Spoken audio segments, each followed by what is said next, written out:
নবনিযুক্ত মাননীয় প্রধান বিচারপতিকে শপথ বাক্য পাঠ করানোর জন্য মহামান্য রাষ্ট্রপতিকে বিনীত অনুরোধ জানাচ্ছি।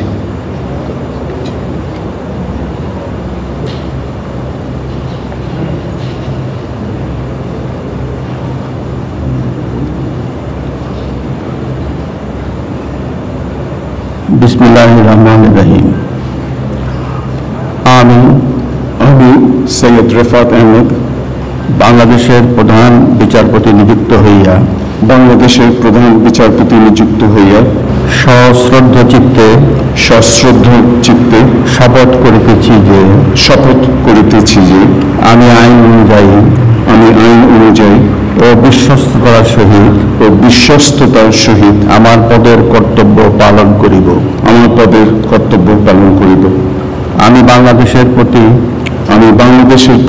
অকৃত্রিম বিশ্বাস ও আনুগত্য পোষণ করিব। আমি বাংলাদেশের সংবিধান ও আইনের রক্ষণ সমর্থন ও নিরাপত্তা বিধান করিব।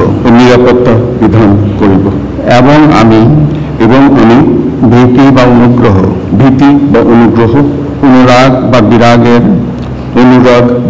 বা বিরাগের বশবর্তী না হইয়া সকলের প্রতি আইন অনুযায়ী যথাবিহিত আচরণ করিব।